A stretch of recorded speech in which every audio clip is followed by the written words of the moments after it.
pay out ክንመልእ ከለና ክንጥቀቀሎም ዘለና ኣገዳሲ ነገራት የሎም ኣንቲ ሒዘ መጽ ዘለኹ ክሳብ መወዳእታ ወድእዋ ዛ ቪድዮ please በጃሃትኩም ሼር በልዎ ነዚ ቪድዮታት ናብ ኩሉ ሰብ ተጠቃማይ ንኽኸውን ናብ ኩሉ ሰብ ንኽበጽሕ ከምኡውን ሕቶታት ኣለኩም ኣብ ኮመንት ስፍሩ ላይክ ሃብዎ እንድሕር ደኣ ከምዚ ዘይገበርና እንድሕር ደኣ ንምንታይ ከምዚ ዝብል ዘለኹ ንረብሓ ጥራይ ዘይኮነ ንረብሓ ኩሉ ሰብ ኩላትና ሓቢርና ንኽንዓቢ ማለት እዩ ኣነ በታ ዝዓቕመይ እታ ድፈልጣ ነገር ናባኹም ከምፅኣ ከለኹ ንስኻትኩም ከዓ ነቲ ቪድዮ ላይክ ተደሂብኩሞ ሼር ተደይልኩሞ ናብ ካልእ ሰብ ኮመንት ዝኾነ ሕቶ ኣብ ኮመንት ከተስፍሩ እንተዘይክኢልኩም ንኣብነት ብዙሓት ሰባት ብሜሴጅ ትሰዱሉ ያለኹም ሕቶታት ካብ ከምኡ ኣብ ኮመንት እንድሕር ደኣ ኣስፊርኩሞ ንዕኡ ርኤ ኣነ ቪድዮታት ክሰርሓልኩም ይኽእል ዋላ እውን ኣብ ኮመንት እንተመሊሰልኩም እውን ናብ ብዙሕ ሰብ ክባፃሕ ይኽእል እዩ ምክንያቱ ኢንጌጅመንት ማለት እዚ እዩ እንድሕር ደኣ ላይክ ተዋሂብዎ ኮመንት ጽሒፍካ ኣኡ ተሓትት ድምልሰልካ ሰብ ትረክብ ወይ እውን ኣነ ኣኡ እንድሕር መጽ ይምልሰልካ ሃሌ ብዙሕ ሰብ participate ስለድገብር ደሎ ኣፍታ ፖስት ቲኣ ኣፍታ ወይ እውን ኣፍታ ቪድዮ ቲኣ ናብ ብዙሕ ሰብ ክትበጽሕካ ዓድል ትረክብ ማለት እዩ ሕጂ ናፍታ ቪድዮ ናይ ተወዲ ከብለኩም ሓደራኹም ግን እዚኣ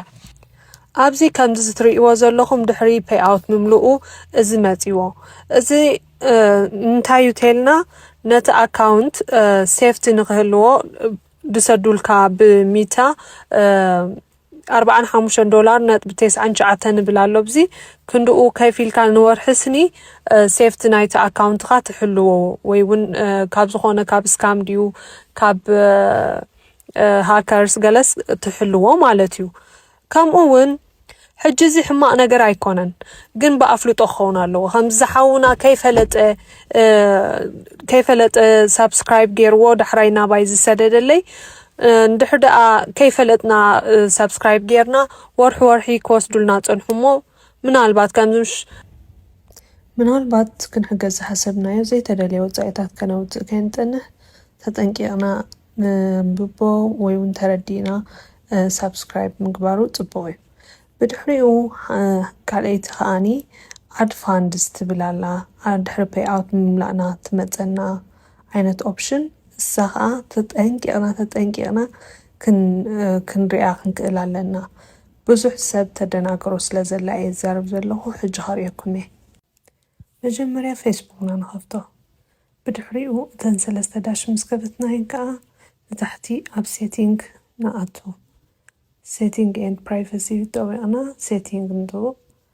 ብድሕሪኡ ከዓኒ ናብ ኣድ ፔይመንት ንኸይድ ኣድ ፔይመንት ምፅኣትና ከዓ ናያላ ሕጂ ናይ ኣካውንትኻ ኣውትስታንዲንግ ባላንስ ከምኡውን ፋንድስ ትብል ኣሎ እቲኣ ኣድ ፋንድስ ትብል እንድሕር ደኣ ጠዊቕናያ እዚኣ ትመፀልና እዚ ማለት ከዓ እዚ ኣብዚ ኣድ ፋንድስ ገንዘብ ይተሓዘልካ እሞ ማለት ባዕልኻ ገንዘብ ንኽትሓዘልካ ብፍቓድካ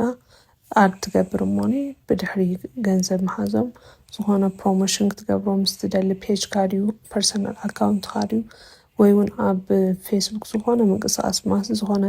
ክፍሊት ከፊልካ ዝኾነ ክትገዝእ ገለ ምስ ትደሊ በቲ